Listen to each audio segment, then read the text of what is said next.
What?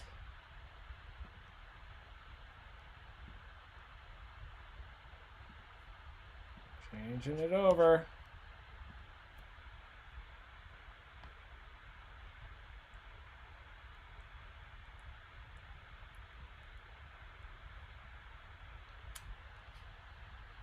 Good morning, everybody.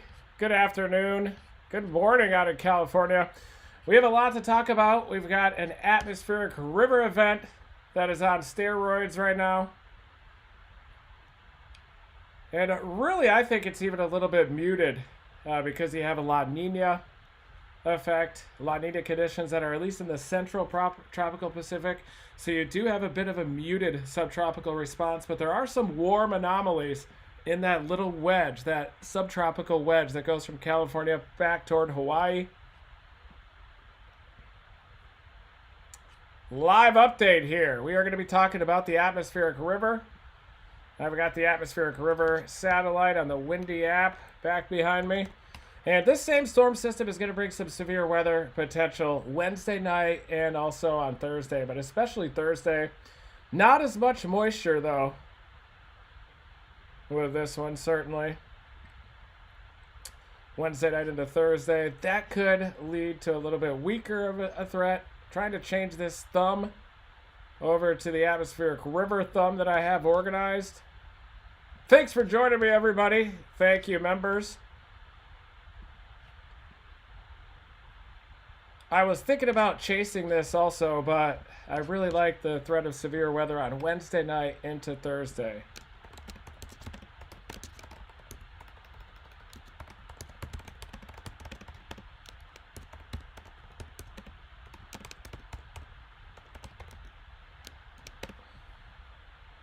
Everybody else is updating on this, so I figured I might as well give my 2 cents. And there are a couple of flash flood warnings right now. One that includes the Santa Cruz River, and the other one just south of Big Sur. But you can definitely see where this is coming in right now using weather radar. And the radar site is actually down up in San Francisco, that area. So, but you can start to see that you're getting a lot more precipitation along the coastal ranges, including just above Santa Barbara. And debris flow potential is definitely significant with this. You've got a flash flood warning just south of Big Sur that's including the Dolan fire burn scar. This area up north of Santa Barbara, there's a lot of burn scars up there as well, some higher terrain coming in. It doesn't seem to me like this atmospheric river is as energized as it has been previously. When you get a La Nina or El Nino conditions in the tropical Pacific, you could definitely get a more energized atmospheric river. It appears that, at least as of early this morning, and there it is, there's the nose of the atmospheric river. That's Monday morning at 9 a.m. This uses the European model. And wherever you have that onshore pipe, look at that onshore flow that's coming in.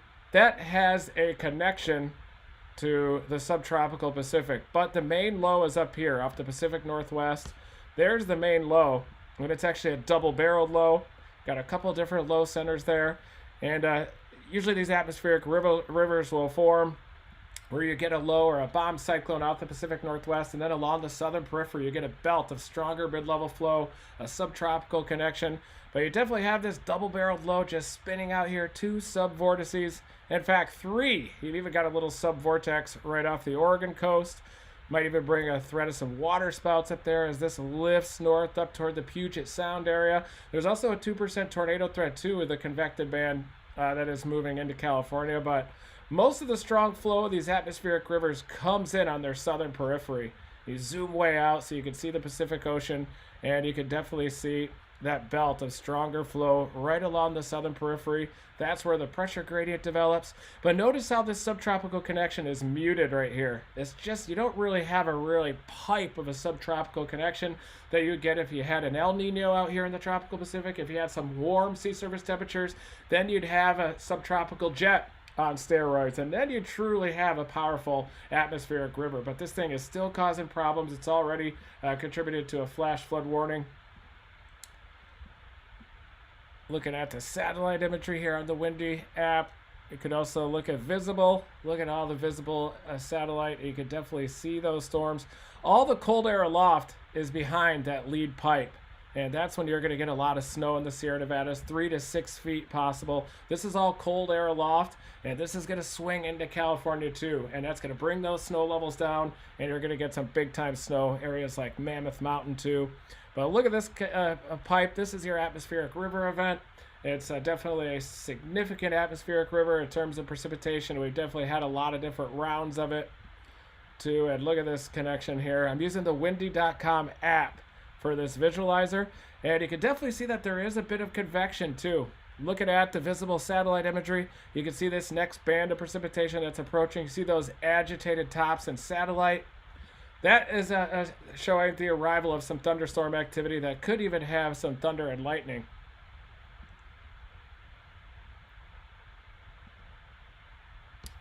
And you can definitely see the wind gusts are maximized out here. Temperatures in the 50s.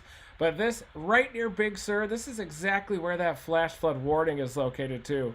So all that precipitation is falling just a little bit to the south. The Dolan fire burn scar is down here. And this same system is going to push east and bring a severe weather threat too on a Wednesday night over the southeastern Great Plains, portions of Arkansas.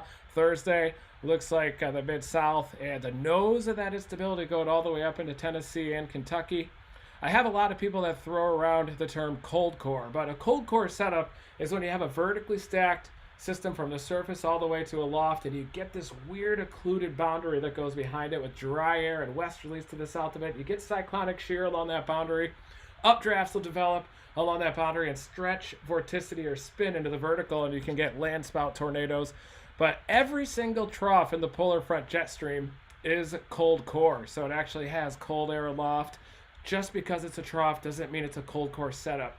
It's possible that you can have the nose of the instability lifting all the way up on the east side of that surface low, and it's just the northern edge. The nose of the instability is simply a high shear, low cape type of a setup. Here's Big Sur, and this is where there's an active flash flood warning. It's over the Dolan fire burn scar. Definitely a ton of rain still falling out there, and it's actually in a radar hole as well. So big radar hole. This is the forecast rainfall over the next 24 hours. And you definitely get double-digit rainfall totals potentially here. 7 to 10 inches of rain, and all of it is coming in here to the south of Big Sur.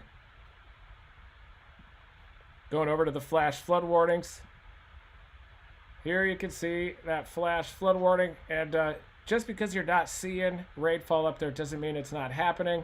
And in fact, this radar site is down, and that's one of the main reasons why you're not getting as much. But this flash flood warning is probably the most dangerous flash flood warning in the entire country, just to the south of Big Sur, north of Gorda, and it expires in 45 minutes. But this is off the Dolan fire burn scar area, southwestern Monterey County.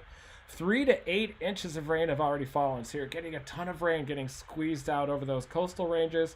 Excessive rainfall is going to lead to a debris flow, and that debris can consist of rock, mud, vegetation, other loose materials, and these are gauge reported so far. So I'm pretty sure that there is a debris flow coming out of the Gorda area right now, and a lot of the heavier precipitation is starting to move a little bit south towards Santa Barbara. There's a ton of burn scars across this region too. Some of these are getting convective elements. There even is a 2% tornado risk today. Let's take a look at some of the velocity and see if we have any spin. And you definitely can see these shear zones. It's possible that as these are coming in off the ocean that you might be able to get a quick water spout, but mostly what you're getting here is just very heavy rain along those coastal ranges. And it's with the topography out here, it can be difficult to even see where that heavier rain is falling. Storm total though, look at that, just to the northwest, you got some 3 inches out there, and you're probably getting a lot more than that. Could be getting some warm rain processes out there with the subtropical connection, even though there's not as much as a subtropical connection as you might think. So this system is definitely going to cause some problems as it moves off to the east. It's already causing problems too, but look at the amount of water equivalent precipitation too that these models are showing. Up to 15 inches of precipitation. A lot of this is going to fall as snow. Mammoth Mountain could get hammered. 6 to 7 feet of snow potentially there in Mammoth Mountain. Here are some of the snowfall totals. You could get over 100 inches of snow here in Mammoth, even a little bit down near Big Bear in Southern California. But it does look like the atmospheric river is just going to pummel the central and southern southern Sierra Nevada mountains. And then as it pushes east, we're going to track this bowling ball of a storm system. Just watch the storm system as it moves across the country. And I like the shape of the trough. If this had more favorable moisture with it, then we'd be talking about a major outbreak. If this were happening a little bit later in the spring, we'd be talking about a major outbreak as well. There's the trough as it arrives off the Mountain West, and it's a relatively flat trough, and that does have some implications. If you have a trough that has a higher amplitude, it is able to dig down into the northern Mexican plateau and bring those westerly winds over the mountains down into Mexico. That could pick up some dry air at the mid-levels of the atmosphere and then sling it downstream and help to increase instability as the moisture is pulled up from south to north just ahead of that trough.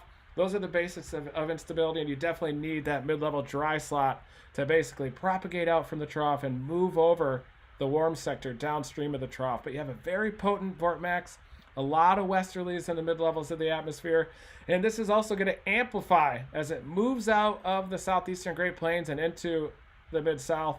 The system intensifies. Look at that. Still has a bit of a negative, a bit of a positive tilt as it's ejecting out of the southeastern Great Plains. Continues to amplify. You've got your subtropical high downstream. And that has been something that we've seen quite a bit, where you get that high over the Gulf of Mexico, a high pressure over the Gulf of Mexico and down the southeastern U.S. across this area. You get a high, a surface high out here off the southeast, and that's going to maintain southerly flow across the Gulf of Mexico, pile up that moisture. You can get those mid-70s dew points into the Gulf of Mexico.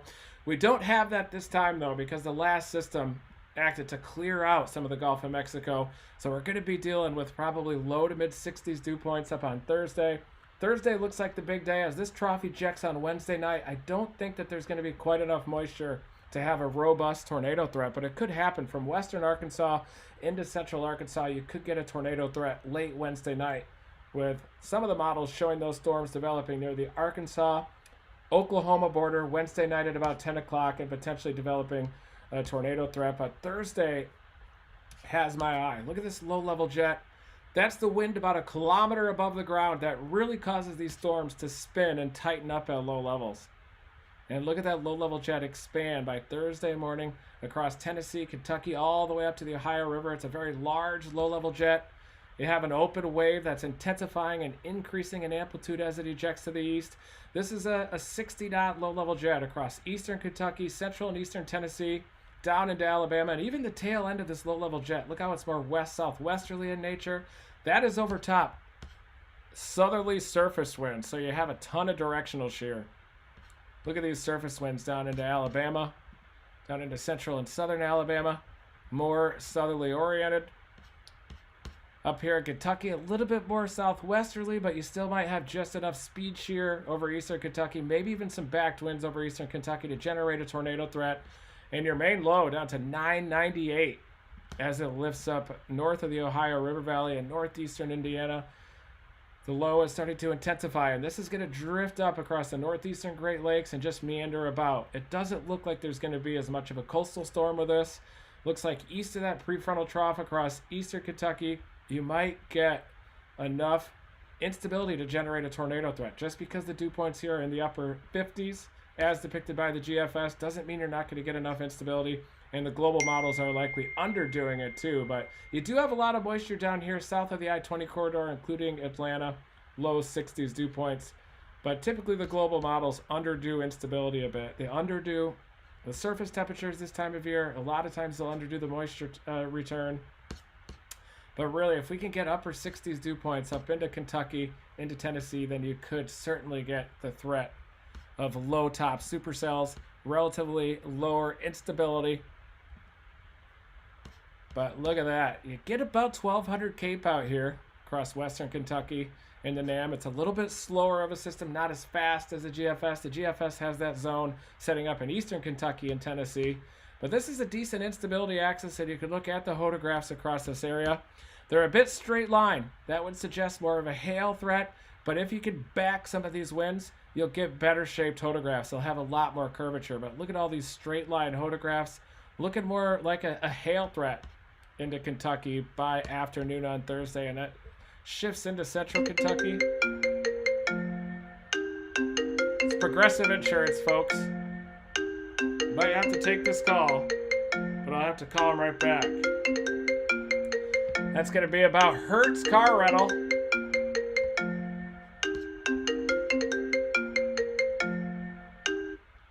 Yeah, Hertz Car Rental has been harassing me for months. I got the lost damage waiver when I was out covering monsoon for AccuWeather, and I ended up driving over those boulders after the flood receded. And some of their employees were lying, saying that I said I drove into it on purpose, which of course I would never do. Told them that, and I told them that the right thing for me to do is to fight this because you guys are lying, and I signed the lost damage waiver, and you should honor that contract. But damn, they're harassing me. They punted it to a collection agency. They're calling my insurance company. Jeez, it's just an absolute mess. They're crazy. I'm like, listen, I have been slinging weather reports for years. I got to take this call, everybody. One sec. Hello? Yeah, this is Reed.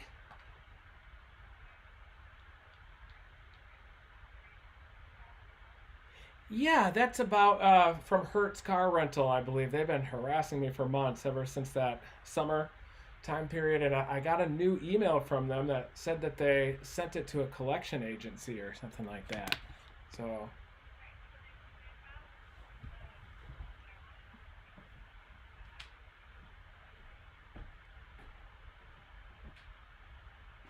yes.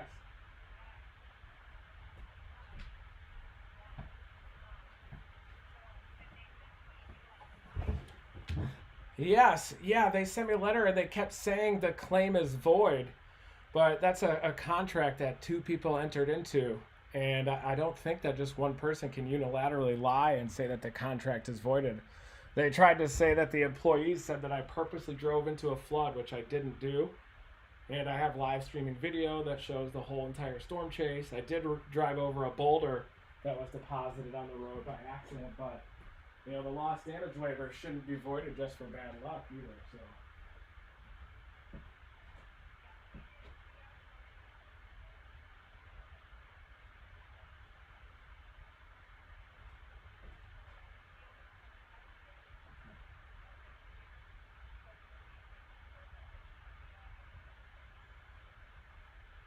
so what should I do?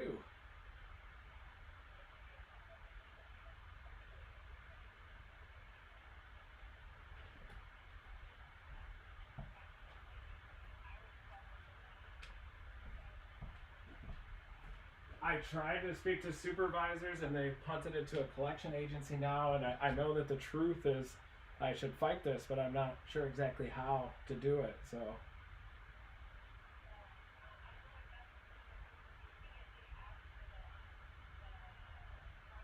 yeah.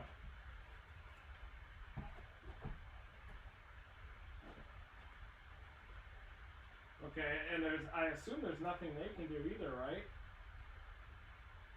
Shouldn't they be covering it? Because I purchased the lost damage waiver, so shouldn't they cover the damages?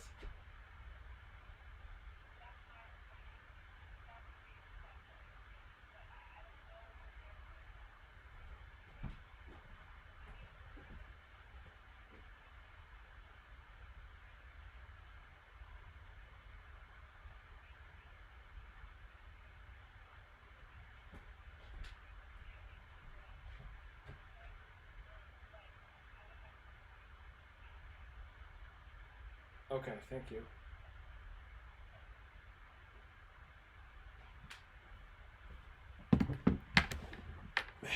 Not good. Anyway, sorry about that. Got to get back into the severe weather setup here. Thanks everybody for joining me. Big corporations just come after the little person, don't they? Supercells are definitely going to be a likelihood out there, but those are certainly straight line photographs.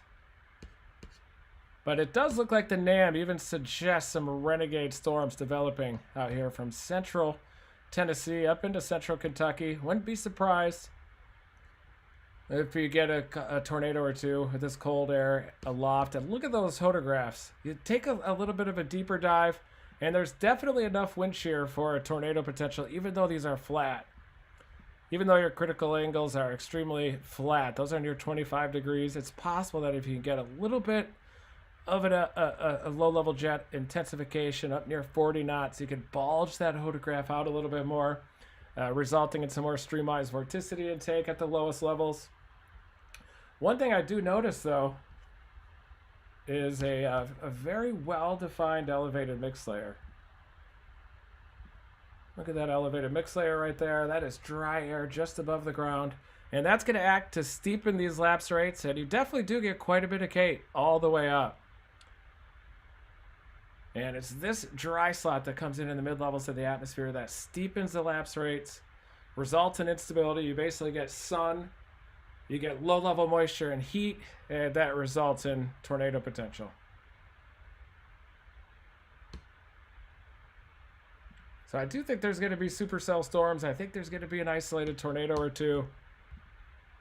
I think the storm mode is probably going to be supportive of tornadoes. You got 50 knots, about a kilometer above the ground. And it does look like those storms try to develop along the western periphery of the low-level jet. Your 850 low is up over northern Indiana. This is the northern edge of the instability axis. But overall, the Gulf of Mexico is not as open for business as the last system. Last system, we had that reservoir of 75 dew points just sitting out here. This time you do get some of those dew points over the western Gulf trying to come back, but just not enough time for the Gulf of Mexico to recover. You just don't have that deep moisture down in the open Gulf as we had before. A big blob of 75 plus dew points. It's more confined to the western Gulf, and it does try to pull it up. But this system's a little bit more flat. It comes in like this. This is your upper level trough. And then it amplifies on approach to the mid-south. Right at the last second, pulling in that low-level jet. And the moisture just doesn't quite arrive in time. But even with these low 60s dew points, I think that there could be some hail producers. There's definitely a cold bowling ball of air aloft.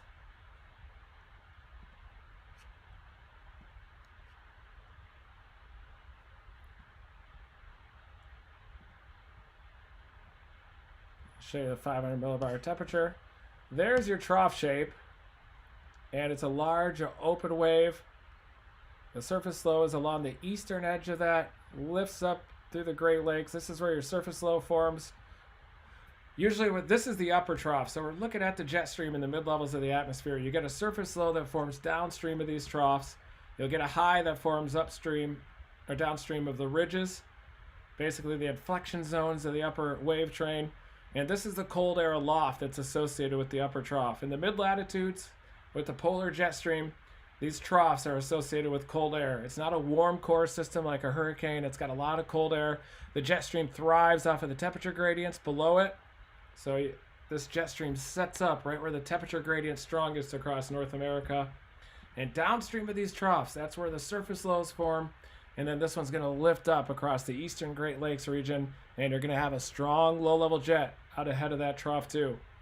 You get a squeeze play between the low pressure on the inflection point downwind of the trough and also the high pressure that forms downstream of it. You get a southerly low-level jet, strong low-level jet happens.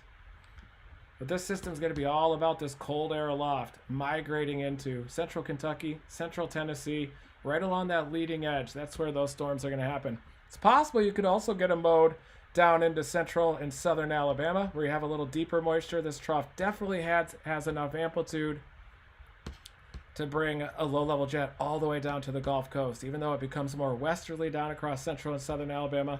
Strongest low-level jet is up across central Tennessee and up into central and eastern Kentucky. Could certainly get the development of supercell storms or a skinny squall line right along the western gradient of that strongest low-level wind shear. There's also the small potential of a severe weather event late Wednesday night, right around 3Z, ahead of this 850 low, ahead of a bowling ball of cold air aloft. It's possible that right near that Arkansas Oklahoma border, you could get the development of storms at about 10 p.m. at night, Wednesday night. Could happen right along the Arkansas-Oklahoma border, but the instability is really lacking. Look at that surface-based cape. Notice how you just don't get the surface-based instability up into that area, up into Oklahoma, but the global models show elevated storms developing near the Oklahoma-Arkansas border, and you do get some surface-based instability lifting up through East Texas, western Louisiana, and it tries to make it up into southern Arkansas with non-zero cape up through Shreveport area. You might get a skinny squall line that moves through this area late Wednesday night, but I'm not really seeing a sign of significant severe weather at all. Let's see what the NAM shows. 3-kilometer NAM. Let's see if it fires up any storms. Nothing by 0Z, certainly. And we need a little bit more time to get out there. Just pick a random forecast sounding near Fort Smith. And boy, big capping inversion right here. Look at that cap.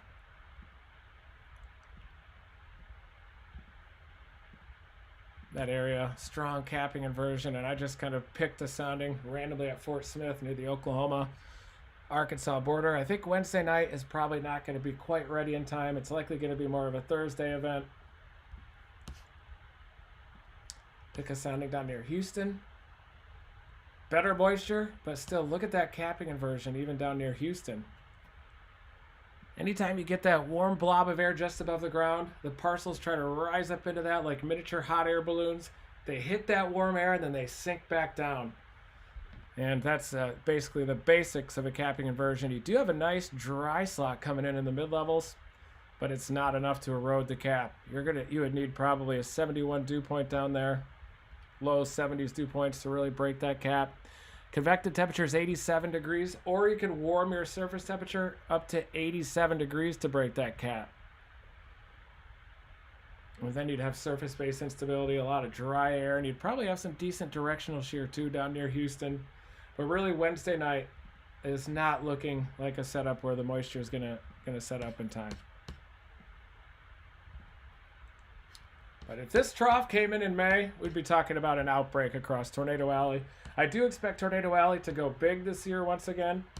And I think we're going to see a lot of these style of troughs coming in. I do think that the persistence of this high from the southern Gulf off the southeastern U.S. should maintain decent moisture into the Gulf of Mexico.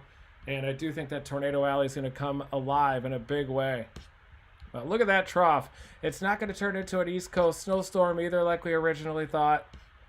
Looks like more of a Great Lakes ripper. And then we shift over to this ridge trough pattern. Moderating temperatures across the Mountain West.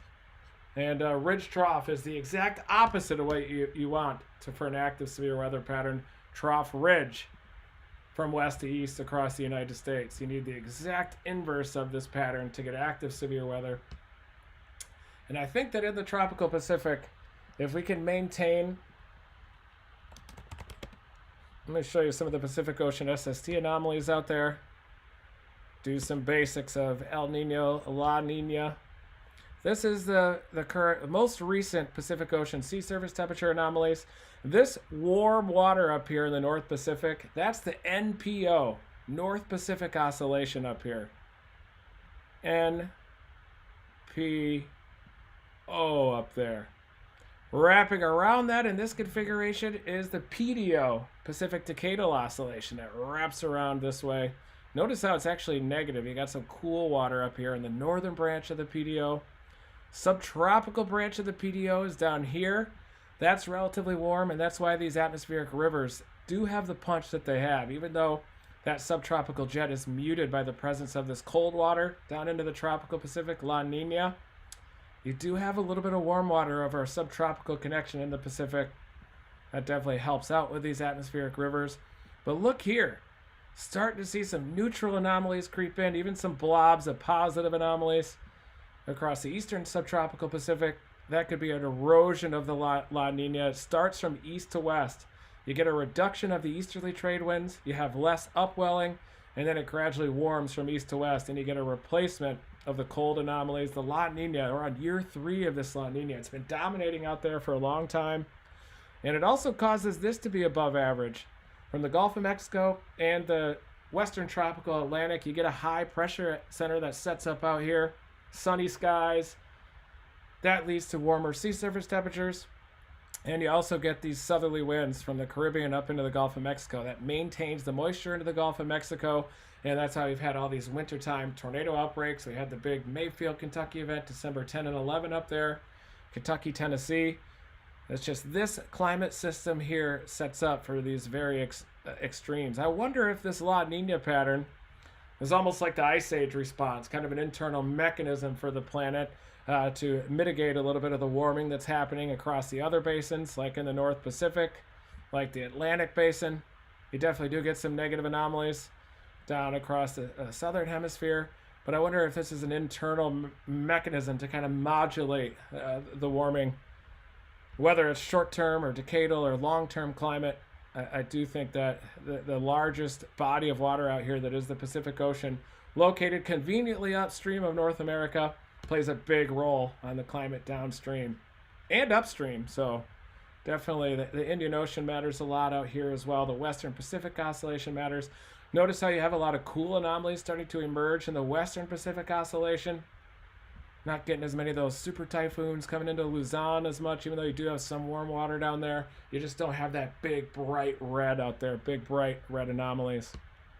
Basically average across the Western Pacific.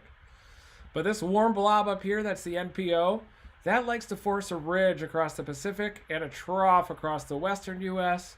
And it tries to set up this trough ridge pattern. You definitely get a ridge downstream because look at all that warm water in the Gulf of Mexico and the western Atlantic. And you should get more severe weather across Tornado Alley and the Mid-South downstream of that trough when you get that warm NPO. North Pacific Oscillation drives a lot. And you also get a lot of cold anomalies in the Pacific Decadal Oscillation around the outside. This is normally called the North Atlantic Tripole out there because they usually get opposite in sign. You'll get a warm, cold, warm type of a configuration out there. But it's just warm in the Atlantic. And that's also why we've had active hurricane seasons out here since 2017, in addition to the tendency of this La Nina to form in the tropical Pacific Ocean.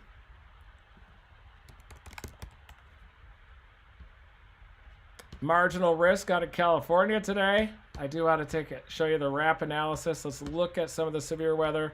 You got a 2% out there along the west coast of California. Look at it. Little avocado just barely grazing the edge of California. Not enough instability in the Sacramento Valley. Usually that's where you get most of your tornadoes. Inland from the coastal range, west of the Sierra Nevadas, even on the western slopes of the Sierra Nevadas. This is more of a coastal range. Most of the convection is going to be confined to the immediate coastline, including San Fran. And then that tornado threat sags a little bit off to the south, down towards Santa Barbara.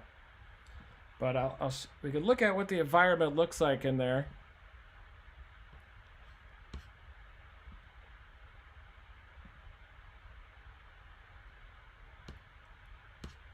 See if there's any and there is some surface-based instability. Look at that.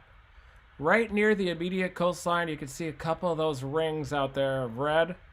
That is showing you that there is some surface-based instability south of San Francisco, south of Big Sur.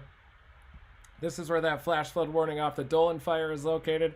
But there is some surface-based instability along the immediate coastline. None down near Santa Barbara. And you can see where a majority of your precip falls. It's squeezed out along the coastal range. It's also squeezed out over the western slopes of the Sierra Nevadas. And then that cold air aloft is going to come in. And that's when you could get 3 to 6 feet of snow up there, including Mammoth. I'd love to bring my skis up there and shred some of those rock chutes. One of the most prolific thunder snow events I ever saw was out in Mammoth. Back in 2019 when I was covering an atmospheric river event out there. We probably had over 100 inches of snow. I think it's approaching 100 inches of snow on the crest. Winds gusting at like 164 miles an hour at the crest. Probably had 70, 80 mile an hour winds down at the parking lot of the ski hill there.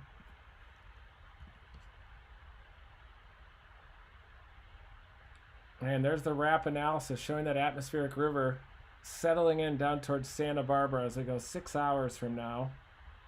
Toward about 4 o'clock, you start to see that atmospheric river sag a little bit down to the south. Look at that instability that builds in across the northern portion of the Sacramento Valley up near Mount Shasta. You get about 800 CAPE up there. That's really your instability, and wouldn't be surprised if some low-top supercells are able to develop up there across Northern California. Might even get a low-topped tornado or two up there to the north of the plume, the subtropical plume that's coming into Central California.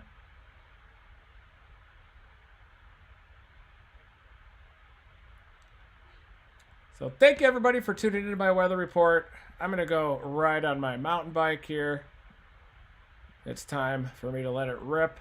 Thank you everybody. Watch out for Thursday though. I'll probably be activating storm chase mode across western Kentucky. Tune into the new Flex Seal commercial too. I bet there's a lot of people out there in California that wish that they had the flood protection product around their homes, some of those flood-prone areas along the rivers, the Big Sur River, maybe even along the coastline. I saw a recent video of a debris flow coming in from the coast, from the surf, as the surf was just hammering the coastline of California.